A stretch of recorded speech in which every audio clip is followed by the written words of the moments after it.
जय श्री गुरुनाथ जी सा, जय गुरुनाथ जी सा। ब्रह्मधाम एक्सप्रेस की टीम रवाना हो चुकी है जोधपुर रेलवे स्टेशन से महाकुंभ प्रयागराज के लिए। जोधपुर से प्रयागराज के लिए ट्रेन पकड़ी और हमारी टीम इस भव्य और दिव्य कुंभ के लिए अपने सफर पर निकल गई। यह धार्मिक यात्रा बहुत ही आनंददायक है और इस यात्रा का पूरा हमने आनंद लिया। जोधपुर रेलवे स्टेशन से जब हम चढ़े तो हमारे मन में जो विचार आ रहे थे वो सब साकार हुए। बड़े सफ़र के बाद हम आखिर पहुंच गए प्रयागराज। प्रयागराज के अंदर जब हम रेलवे स्टेशन से उतरे तो हमने पाया कि उत्तर प्रदेश सरकार की ओर से महाकुंभ क्षेत्र तक जाने के लिए विशेष प्रकार की निःशुल्क बसें उपलब्ध थी।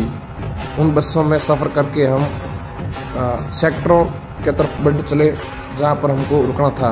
बीच में विभिन्न प्रकार के धार्मिक दृश्य देखने को मिले जो बहुत ही सुंदर और भव्य थे। प्रयागराज पूरा सुंदर तरीके से सजा धजा था।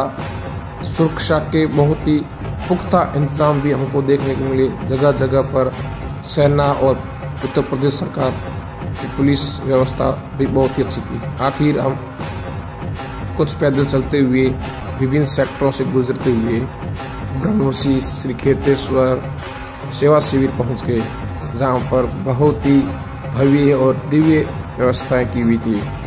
गुरु महाराज जी के आशीर्वाद से समाज बंधुओं के सहयोग से बहुत ही शानदार व्यवस्था थी। भोजन प्रसादी पाने के बाद कुछ समय के लिए हमने रात्रि में विश्राम किया और फिर रात को 1 बजे हम संगम स्थल के लिए आगे बढ़ने का विचार बनाया। तैयारी करके हम वहां से संगम स्थल के लिए प्रस्थान करने शुरू कर दिया। अभी भी लगभग सभी सो ही रहे थे, लेकिन कुछ जगे हुए थे। हम वहां से रवाना हुए संगम स्थल के लिए। बीच में हमने देखा कि साधु संतों की तपस्या के लिए बनाए गए पंडाल में शांति है, सब तपस्या में लीन है, लेकिन थोड़ी हलचल देखने को हमको मिल रही थी। हमें एहसास हो रहा था कि लोग भी संगम स्थल के लिए आगे बढ़ रहे। धीरे धीरे हम आगे बढ़ते गए और देखा कि मुख्य जो मार्ग हैं उन पर भी हलचल देखने को मिली। 10 नाम नागा सन्यासी श्री पंचायती अखाड़ा महानिर्वाणी, वहाँ पर जरूर हलचल थी, लेकिन काफ़ी जगह पर शांति थी। अभी भी लोग तैयारी कर रहे थे संगम स्थल के लिए, लेकिन हम धीरे धीरे आगे बढ़ते गए। ऐसे ऐसे जैसे आगे बढ़ते गए तो हमने पाया कि लोग अभी तैयार होकर के संगम स्थल की ओर जा रहे हैं। तो हमने देखा अभी ये शांति है तो संगम स्थल पर बहुत ही कम संख्या होगी, क्योंकि जिस प्रकार से गलियों का माहौल बता रहा था कि अभी भी लोग रात को 1 बजे के आसपास सो रहे हैं, लेकिन हाँ ज़रूर कुछ लोग संगम स्थल की ओर जा रहे हैं, ये ज़रूर दिख रहा था। लेकिन मन में विचार आ रहा था संगम स्थल खाली है तो वहाँ पर अच्छे तरीके से हम नहाना धोना और कवरेज करना आराम से कर सकते हैं। लेकिन जब धीरे धीरे हम आगे बढ़े तो पाया कि हलचल तो आगे बहुत तेज़ चल रही है और पीछे भी कुछ प्रकार से चल रही है। कुछ लोग वापस भी आ रहे थे, वाहनों से आ रहे थे, लेकिन संगम स्थल पर जाने की वाहनों की सुविधा नहीं है। पीपा पुल जो बने हुए हैं वहाँ तक तो जा सकते, उससे आगे जाना बहुत ही मुश्किल है वाहनों का। पैदल यात्रा कर सकते हैं। पैदल यात्रा के माध्यम से हम संगम स्थल की ओर बढ़ रहे थे और जब हम पीपा पुल के ऊपर से गुजर रहे थे तो गंगा नदी है ये, उसके उस तरफ बहुत ही लाइटिंग हो रही दिख रही थी। ये जो लाइटिंग है वो संगम स्थल का भाग है। गंगा नदी के उस तरफ का भाग जो है संगम स्थल का भाग है। और हमने देखा कि निर्मल पावन पति पावनी गंगा मैया बहुत ही अपने शांत स्वभाव में चल रही है। और जब हम संगम स्थल के भाग पर पहुंचे तो पाया कि यहाँ तो बहुत ही भारी संख्या में लोग इस संगम स्थल पर ही सो रहे हैं। बहुत ही दिव्य और भव्य नज़ारा देखने को मिला। बहुत दूर दूर तक खुले आसमान के तले श्रद्धालु भक्तगण सब सो रहे हैं और धीरे धीरे उनमें भी हलचल हो गई है। अब वो रात को 1 बजे के आसपास उठ करके नहाने और इस पुण्य का लाभ उठाना शुरू कर रहे हैं। हम धीरे धीरे आगे बढ़े और ये सब सोते हुए श्रद्धालुओं को बिना किसी प्रकार का डिस्टर्ब किए हम चाहते हैं कि आगे जाकर के मुख्य संगम का जो त्रिवेणी संगम है वहाँ तक पहुँचे और अपनी विशेष कवरेज करें। लोगों का हलचल था। आखिर हम उस भाग तक पहुँचने से पहले एक और जो दृश्य था वो देखने को मिला कि लोग गंगा नदी के इस तरफ भी नहाना शुरू कर दिया है और लोग नहा करके अपना इस कुंभ का, दिव्य कुंभ और भव्य कुंभ का लाभ उठा रहे हैं। आखिर हम उस जगह पर पहुँच गए जहाँ पर पहले मैंने भी डुबकी लगाई, ताकि समय पर डुबकी लगा दे तो कवरेज आराम से हो सकती है। ये त्रिवेणी संगम का अंतिम छोर है। यहाँ पर जो है शाही स्नान होंगे तो थोड़ा सा इसके बाईं तरफ का भाग है वो रिजर्व कर रखा है, जहाँ पर किसी को जाने नहीं देते हैं। लेकिन त्रिवेणी के एक तरफ का भाग में आम श्रद्धालुओं के लिए रात को भी खुला रखा था, ताकि श्रद्धालु जल्दी से स्नान करके आ सके। वापस जब हम स्नान करके अपने शिविर स्थल की ओर बढ़े तो पाया कि भीड़ का नज़ारा बहुत ही देखने को मिला। बहुत ही दिव्य और भव्य भीड़ थी। चारों तरफ लोग संगम स्थल की ओर जा रहे थे और वहाँ पर स्नान करने के लिए अपने और प्रोग्राम बना रहे थे। मुझे गुरु महाराज जी की अमृत स्नान की कवरेज करनी थी, इसलिए मैं जल्दी वापस आया और तब तक देखा कि सामने गुरु महाराज जी की अमृत यात्रा की तैयारी भी शुरू हो गई थी और वेदांताचार्य जयनारायण जी महाराज जी के नेतृत्व में चल रहे थे। सदगुरुदेव जी अखाड़ा के समस्त साधुओं के लिए वहाँ गए थे और वहाँ से सदगुरुदेव जी, वेदांताचार्य जी और सभी संत महात्माओं की सवारी संगम स्थल के लिए रवाना हुई।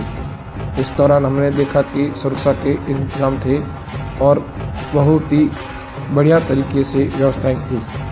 इधर संत महात्माओं के रवानगी के साथ में नागा साधुओं के भी अपना अपना अखाड़ों के साथ में आना शुरू हो गया। नागा साधुओं की तादाद देख करके बहुत ही मन हर्षित हो रहा था, क्योंकि नागा साधुओं की संख्या धीरे धीरे बढ़ रही थी।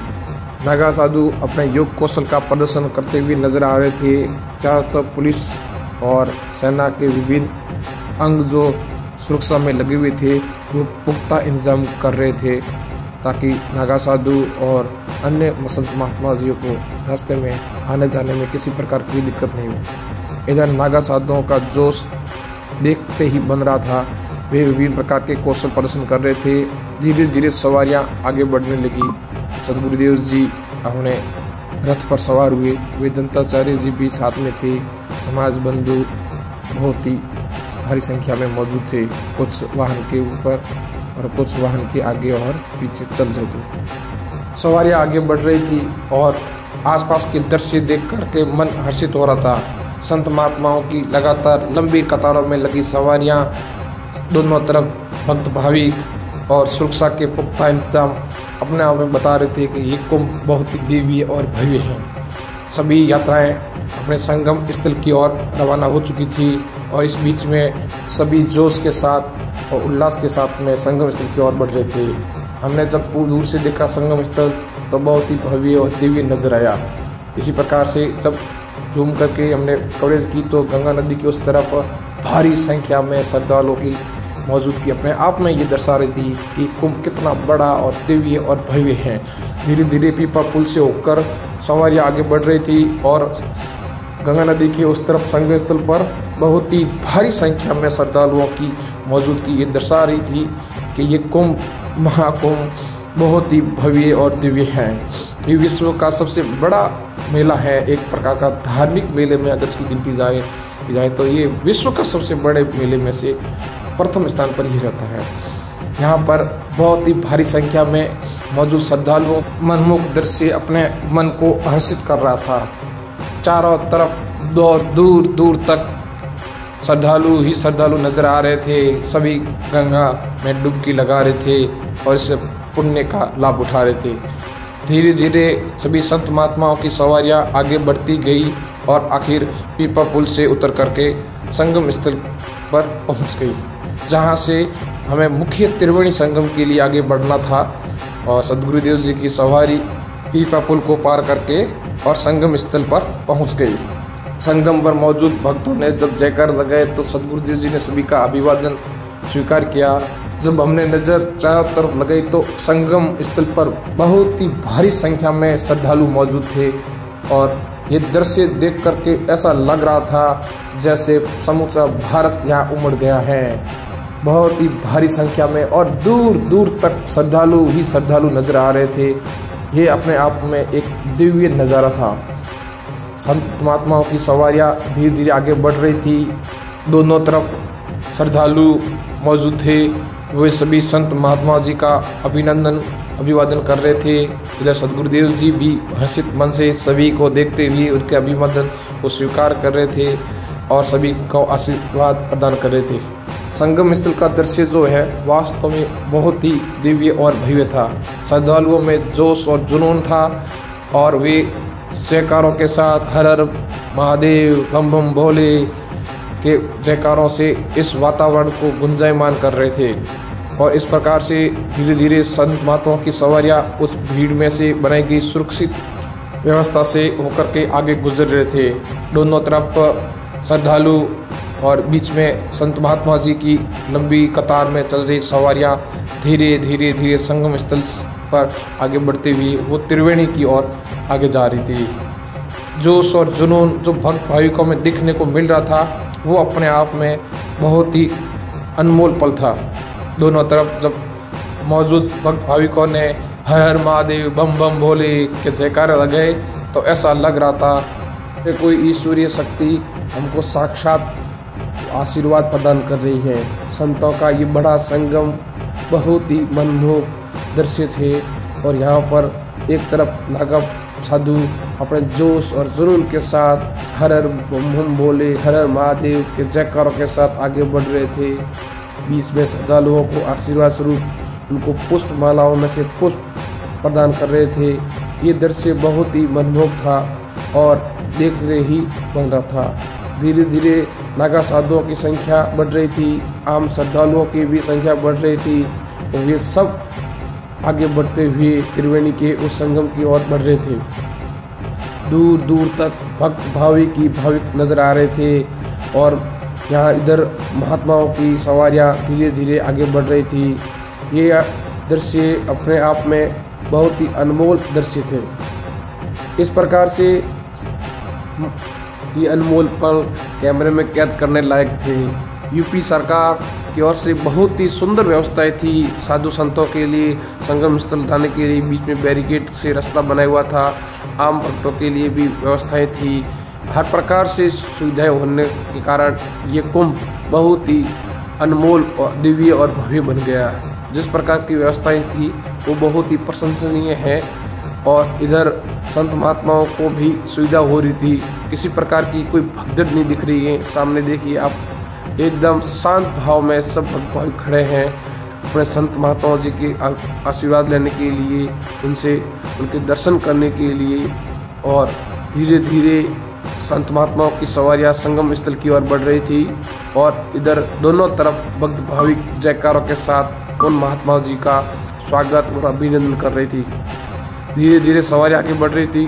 अब संगम स्थल थोड़ा ही दूर था, लेकिन ये दृश्य देखिए आप, कितना अनमोल, कितना भव्य और दिव्य है। इतने संख्या में मौजूद भक्त भाविक ये बता रहे हैं कि ये महाकुंभ वास्तव में बहुत ही दिव्य और भव्य है। सुबह से लेकर के लोग स्नान करना शुरू कर दिया था, लेकिन अभी अखाड़ों का जो समय है वो उस हिसाब से तो अभी स्नान कर रहे हैं, लेकिन आम भक्त भाविकों ने रात को 1 बजे से ही स्नान करना शुरू कर दिया था। और इतनी सारी भीड़ नजर आ रही, जहाँ तक देखोगे भीड़ ही भीड़ नजर आ रही है, लेकिन किसी प्रकार की अव्यवस्था नहीं दिख रही है। सभी शांत भाव से, सभी आस्था के साथ, पूरे मनोयोग के साथ में आए हैं और इतनी बड़ी भीड़ को मैनेज करना अपने आप में एक बहुत ही विशेष है। सभी सब उधर देखिए सामने की तरफ वो जा रहे हैं, आम भक्त भाविक जो स्नान करने के लिए जा रहे हैं। यहाँ पर गुरु महाराज जी की ये रथ यात्रा भी चल रही है, साथ में मौजूद भक्त भाविक भी जयकारे लगा रहे हैं। बीच बीच में मिलने वाले भक्त भाविक जो है वो सदगुरुदेव जी के जयकारों के साथ में सबका जोश बढ़ा रहे हैं और भीड़ भी साथ में दिखाई दे रही है। इस बार कुंभ में यूपी सरकार की ओर से जो व्यवस्था की गई है टेंट शिविरों की, वो बहुत ही भव्य है, देखने लायक है। ऐसा नहीं लग रहा है कि यहाँ करोड़ों की संख्या में श्रद्धालु आ रहे हैं, जा रहे हैं। बिल्कुल एकदम व्यवस्थित तरीके से बनाए हुए रास्ते, टेंट सिटी का निर्माण और यहाँ की स्वच्छता देखते ही मिल रही है। इतनी संख्या में लोग होने के बाद में भी यहाँ पर एकदम स्वच्छता दिखती है। ऐसा लगता है जैसे यहाँ किसी प्रकार का कोई कूड़ा कचरा नहीं फेंका हुआ है। ये सब प्रेरणा से होता है, ये सब आस्था से होता है, ये सब शासन की इच्छा शक्ति से होता है। जिस प्रकार की कल्पना करते हैं कि इतनी संख्या होगी, लेकिन यहाँ आकर के देखें तो ये तो कल्पना से भी परे है। बहुत ही भारी संख्या में मौजूद श्रद्धालु, भक्त, भाविक, सनातनी, ये संगम जो है बहुत ही बड़ा संगम है। महाकुंभ का ये दृश्य अपने आप में बहुत ही भव्य और दिव्य है। और अब धीरे धीरे सवारियाँ आगे बढ़ रही है। अब संख्या संगम स्थल पर बहुत ही ज़्यादा दिख रही है, तो सवारियों की गति भी धीरे हो गई है। रथ यात्राएं जो है वो धीरे धीरे चल रही है, क्योंकि अभी आगे श्रद्धालुओं से पूरा क्षेत्र पटा हुआ है। और इधर देखिए, इस तरफ भी देखिए, दोनों तरफ बहुत दूर दूर तक भक्त भाविक नजर आ रहे हैं। इस प्रकार से ये संख्या बहुत ही ज़्यादा है, तो रथ यात्रा का भी गति में भी थोड़ा सा विलम्ब सा लग रहा है, लेकिन धीरे धीरे रथ यात्रा आगे बढ़ रही है। महाकुंभ क्षेत्र पर बने हुई टेंट सिटी के अंदर बहुत ही अच्छी सुविधाएं हैं। यहाँ पर जब हम टेंट सिटी के कुछ भागों से घूमे थे तो ऐसा लग रहा था कि इतनी बड़ी संख्या को मैनेज करना कितना कठिन होगा, लेकिन जब धीरे धीरे सब यहाँ की जानकारी ली तो पता चला कि यहाँ पर बहुत ही अच्छी सुविधा की। यहाँ मूलभूत सुविधाएं जो है वो पर्याप्त है, और अखाड़ा परिषदों की ओर से भी बहुत ही सुंदर मैनेजमेंट है। ये होता है सनातन का एक अनमोल दृश्य। जो सनातन शक्ति है वो अपने आप में समझती है कि किस प्रकार से हमको जीवन जीना है। इस मेले का आयोजन किस प्रकार से हो, ये संतों महात्माओं की लंबे समय से वो तपस्या है, वो अनुभवी लोगों का अनुभव है, जो इस इतनी बड़ी संख्या को अपने आप मैनेज कर रहे हैं। यहाँ पर आप देखेंगे तो कहीं भी पुलिस कर्मचारी नहीं दिखाई दे रहा है, बहुत ही गिने चुने मिल रहे हैं। लेकिन इतनी संख्या के अनुपात में अगर देखें तो आम आयोजनों में बहुत बड़ी पुलिस संख्या होती है, लेकिन महाकुंभ के अंदर जिस प्रकार के व्यवस्थाएं लोग अपने खुद मन से कर रहे हैं, जिस प्रकार से व्यवस्थाओं को बनाने रखने के लिए लोग अपने आप को उसमें शामिल कर रहे हैं, ये बहुत ही विशेष है।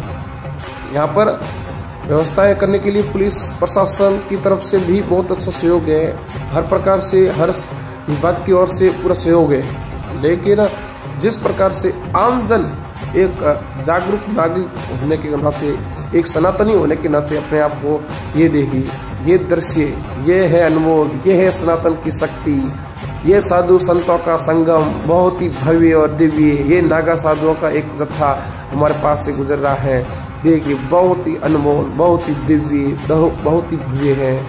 और ये जो सनातन के सिपाही है, ये नागा साधु है, ये हमारे लिए बहुत ही अनमोल है। अब देखिए, ये वापस संत महात्मा जी, नागा साधु सब संगम स्थल से स्नान करके वापस आ रहे हैं। इनकी भव्यता और दिव्यता बहुत ही देखते ही बन रही है। ये सभी सनातन के सिपाही उस संगम स्थल पर स्नान करके वापस आ रहे हैं। ये नागा साधुओं का पूरा हुजूम सा दिख रहा है। उनके साथ में भी भक्त भाविक भी नजर आ रहे हैं। जो आमजन भी जो स्नान करने के लिए संगम स्थल पर गए थे, वे भी वापस इनके साथ में लौट रहे हैं।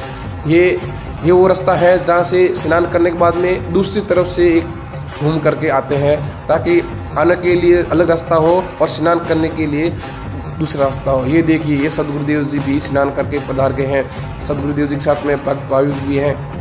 सदगुरुदेव जी ने संगम स्थल पर स्नान किया और स्नान करने के बाद में भक्त भाविकों के साथ में वापस इस रास्ते से होकर के पधारे हैं।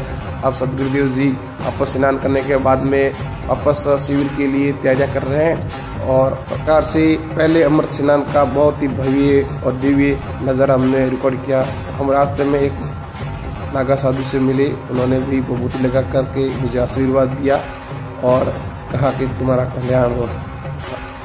फिर दिन में हम वापस शिविर स्थल से संगम स्थल की तरफ जाने का विचार किया। जब संगम स्थल पर पहुंचे तो देखा कि हजारों की संख्या में नागा साधु बनाए जा रहे हैं। वहां पर इस प्रकार का आयोजन चल रहा है, जहां पर विभिन्न अखाड़ों की ओर से अपने नागा साधु बनाने की प्रक्रिया जो विधि है उसका कार्य किया जा रहा है। बहुत ही ज़्यादा संख्या में बैठे हुए व्यक्ति थे, लगभग 2000 से अधिक लग रहे थे, ऐसे अनुमान था हमारा। तो वो प्रक्रिया है जहाँ वापस नए साधु बनाए जाते हैं। संत महात्मा जी बहुत मुस्कुरा रहे थे, उनका चेहरा ओजस्वी चेहरा दिखा था। से हमारी पहली कुंभ की यात्रा समापन हुई और हम वापस अपने गंतव्य स्थान के लिए प्रस्थान करने की योजना बना रहे थे और रात्रि के समय हमारी वापस की टिकट थी तो हम वहाँ से रवाना हो गए। मेरे साथ में ट्रेवलर्स टीबीटी के भैराराम जी हैं और हम दोनों आपस में इस दिव्य यात्रा के बारे में चर्चा करते हुए, इसके बारे में बातचीत करते हुए अनमोल पलों को अपने कैमरे में कैद करने के बाद में वापस राजस्थान की ओर प्रस्थान किया और हम सही समय पर एकदम एक्यूरेट टाइम पर बालोतरा की इस धरती पर, खेतेश्वर दाता की इस धरती पर, माता रानी भटियाणी की इस धरती पर, नाकोड़ा जी भैरव जी की इस धरती पर सकुशल पहुँच के धन्यवाद। आपके अनमोल कमेंटों का इंतजार है। कैसी रही पहली ब्लॉग आप ज़रूर बताएं।